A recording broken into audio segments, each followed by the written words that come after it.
when I get home. When I get you the source and show you... You have the New Testament? Sure. Well, maybe I have a help here from a good friend of mine sitting somewhere here. He will help us to find the source. I told you before we started, and I am sure you believe me, that before I say something, I check myself at least 5 times. You have to check yourself twice, but I check myself at least 5 times. So it's only a matter... Shh, no, please, concentrate on what we have here. This is the stage right here. So please, if I'm repeating my question to you, because it's a matter of moments or matter of hours. If I show you that the New Testament, which you claim God gave it, and have such a geographical mistake that it's obviously impossible that God doesn't know where the New Testament, when the cave is this the end of the argument, or we're going to have to continue to prove? That's my question to you. At first I said I wasn't going to ask you, but you make such a persuasive case for an answer. I will try to answer. Now, it's probably not going to be the type of answer you like, but I don't know if I can satisfy you on this. But the reason that we believe in something or we don't believe in something, it usually doesn't hinge on a simple little word or a simple little fact.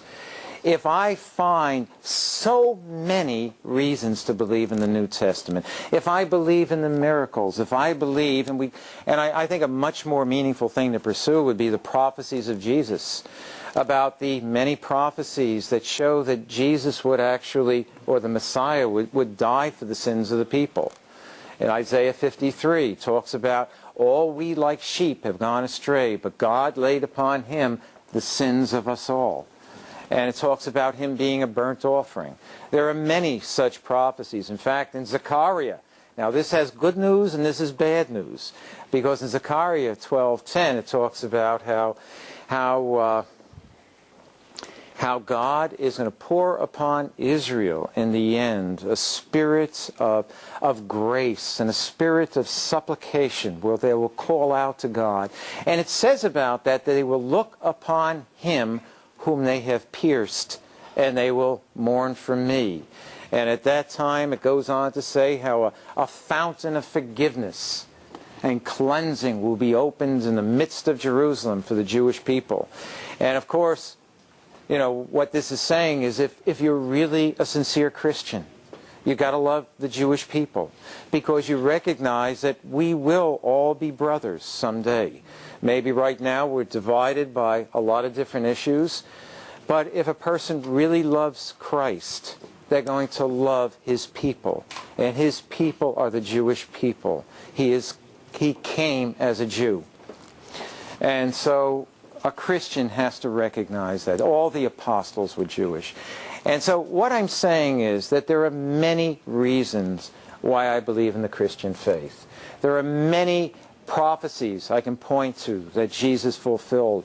There are many, many miracles that he performed that are attested to not only in the New Testament, but extra-biblical sources also. There are all the wisdom I talked about. And another, I think, very, very fruitful area for us to explore is the consistency between the Old Testament and the New Testament. Because you're not going to like me for this if I say it, so brace yourself, put on your proverbial seatbelts. But I would argue, if we ever continue this again, that the New Testament is more consistent with the Tanakh than the rabbinic understanding, or as Yosef says, the Talmud. I think the Talmud has gone far astray, and I think the New Testament is much more faithful to the Old Testament revelation. So what I'm saying, I'm going to get back to your question. What I'm saying is, Yosef says, what if this one word was a problem?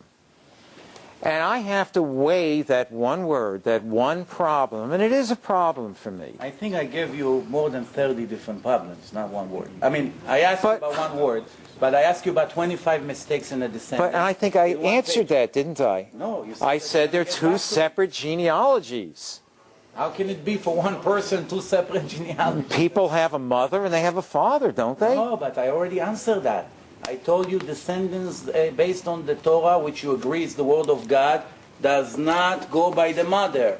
Well, it may suit your purpose, but it's not proper. But this situation is unusual because here you have a genealogy from a father who is not the biological father. So to cover all bases, perhaps that is the rationale. And I don't know the rationale because the New Testament doesn't give the rationale for giving two genealogies. But perhaps that is the rationale to cover all bases. That biologically, he's a child of David, he's a descendant of David, and also through adoption, he's the son of David. Well, adoption, you know that if I'm a Kohen, which means a high priest in the holy temple, and I adopt a son, and that's my only son, he cannot be a Kohen.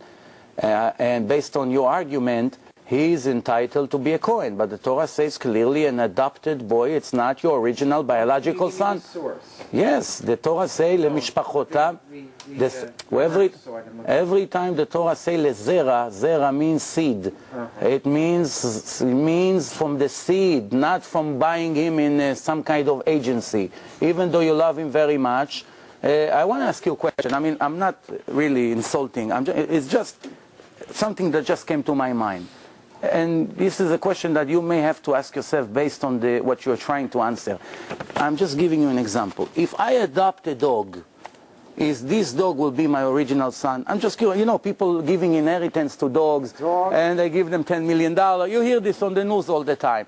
Based on your argument, he's going to say that this dog is his son. He has to be a Kohen. He has to be whatever he is. If he's the mayor of New York, so this dog should inherit. I would agree with you. No. No. Thank you very much. Now, if the Torah comes and says lezera, zera means seed. Okay, you don't believe me? Open the dictionary and check. And seed means he's a biological son. And it's obvious, and there's many sources. Not always. Not always. Sometimes zera is used in a figurative sense. Can you prove? Yes. Please.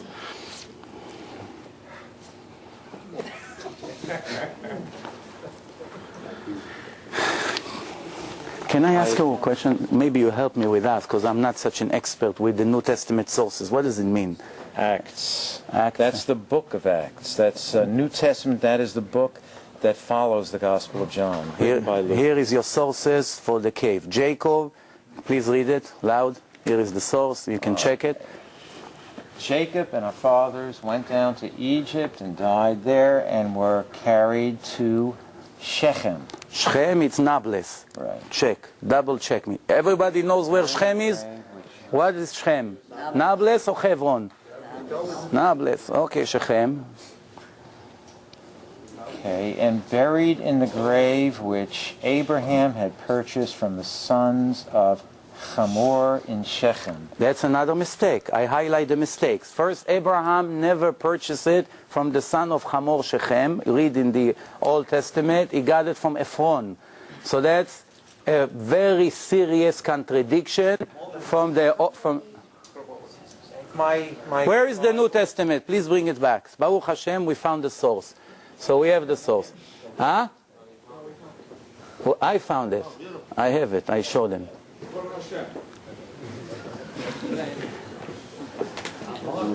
I told you it's going to take minutes. You didn't believe me. Good. You have an advantage there. Nah, it's a home court advantage. Look at the crowd. You got every The next thing they're going to have flags here, you know. But actually, I'm willing to...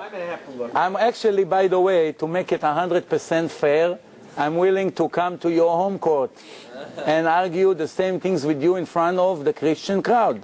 I don't have a home court. Well, we will make you one. So, I give you the sources. By the way... I'll have to look. Okay, I'll give you another thing if we already meant... Yes, please, copy everything. By the way, you see that I have a full of list of contradictions, which we didn't even discuss this. But we'll leave it for another time. Because really time is running out. I want to conclude this in the next few minutes, with your permission. Please. I want to tell you, in the year 160, which is about almost 1840 years ago, there was a priest, one of the head of the Christian church. His name was Titanus. I hope in English it sounds the same. I don't know how to say it in English, but you know which one I'm referring to? Titanus. Please write it down. I mean, it's a foreign word. I mean, it was copying from English. So Titanus, and he wrote in his book that there is a serious problem with the contradictions between the four parts of the New Testament: John, Mark, Matthew, and Luke. And because of that, he offered the Christian church to modify and make a book and compromise. Since we have so many different problems, we cannot answer our crowd, how is it possible there's so many mistakes in almost every chapter? Why don't we make a new version of the New Testament, and we will address all the problems and all the contradictions. Now I want to ask you, please, based on what we spoke here in the last 2-3 hours, in the serious warning of the Old Testament, which they agree it's the Word of God, what is the punishment of a person that erased one letter from a divine book? No, loud. That punishment. How is the head of the Christian church, because he's dealing with so many human error, offering to take the New Testament and modify it completely and match between the contradiction? You don't have to believe me. That's why. Would not. Okay. Wait. I'm not denying that there's somebody heretical. Okay.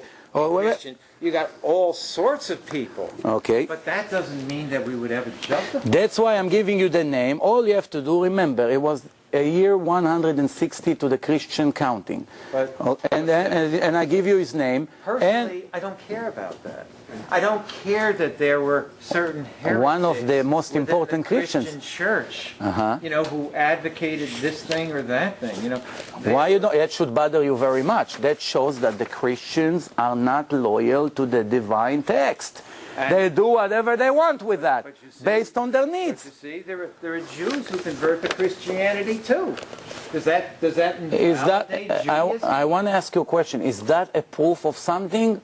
I will tell you that today there is inflation with ignorant Jews, unfortunately, that never learned Judaism because of the exile condition, because of money problems, money issues. It's very expensive to get Jewish education.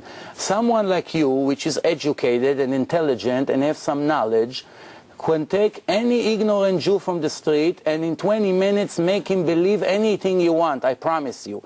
I have news for you. In many flights that I took to places in the world, sometimes in the airport, not always, but sometimes I met priests.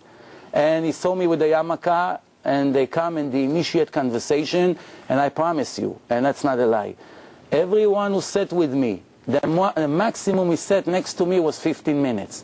After 15 minutes, he ran away that I will not see him by mistake. Why? When I started to shoot the list of the questions that I had, as a matter of fact, I'll tell you a story that just happened. About eight years ago, it was the Sabbath, and unfortunately it was the Sabbath because at that time I used to film all the seminars that we're making.